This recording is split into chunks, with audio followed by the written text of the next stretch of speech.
Hi guys, it's Real Talk with Tracy.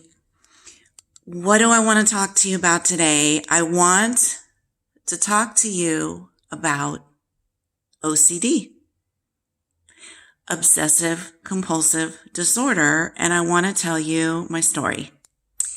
Why? Why am I telling you my story? I am telling you my story so you don't feel so alone in what you're going through with your OCD, and you can see that there's happiness and there's joy, and you can get past it. You can learn how to live with it. It may not be your best friend, but you could turn the volume way down on your OCD with medication, like I did. And I'm going to tell you about it. So, as a kid, I used to have kind of like these superstitions. Like, if I turned off the light in my bedroom, I had to be in bed within 4 seconds. Like, my feet had to be off the floor. I had to be in bed.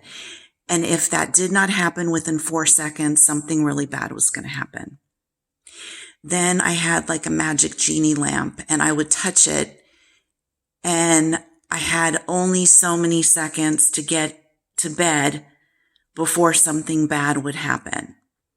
So my OCD, as I got older in my adulthood, really, I want to say, took off in 1994 after the Northridge earthquake in California.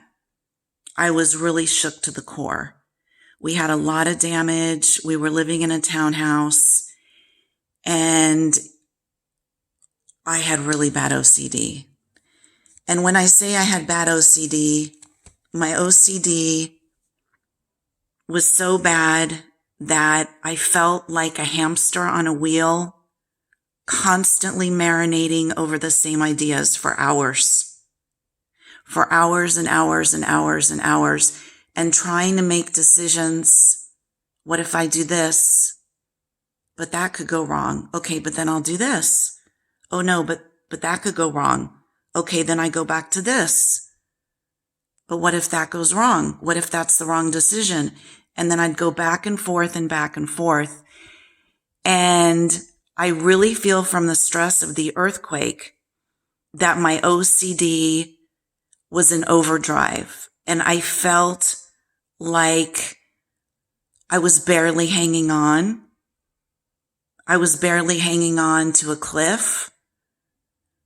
My husband and I at that point were sleeping in separate bedrooms because we both snored so badly, and we both had really intense jobs where we had a lot of responsibility, and we could not afford to have a bad night's sleep.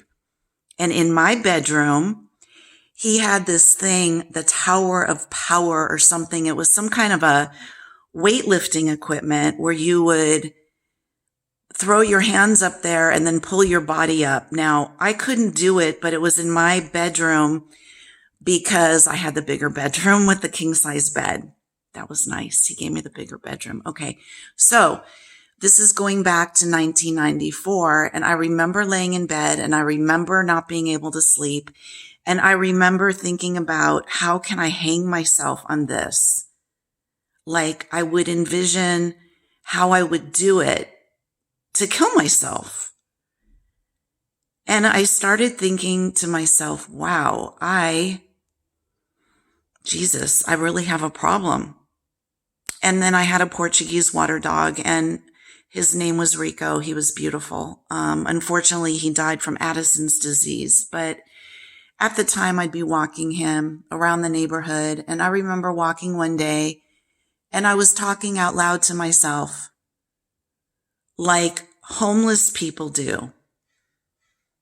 I was talking out loud to myself because my OCD was so incredibly invasive and loud and bad, and it was torturing me. And I remember just wanting to die, just so I can quiet everything down.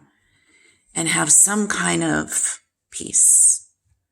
I had a very intense job. At the time, I was working with an international beauty company, and I was doing a lot of public speaking and a lot of driving. I had half the United States as my territory, and I was always in front of people, and I had to be on point all the time. And I was miserable, and I couldn't sleep. And then one day I had a thought. Here was the thought. You ready? What if I can't sleep? And it turned a light switch on. And I worried about that hundreds of times, maybe thousands of times. I would have a big event in San Diego. I'd have to drive 3.5 hours, get up in front of a room of 200 people and speak. I didn't mean she should speak. I mean, I would speak in front of all these people. Hold on, I gotta quiet her. I'll be right back.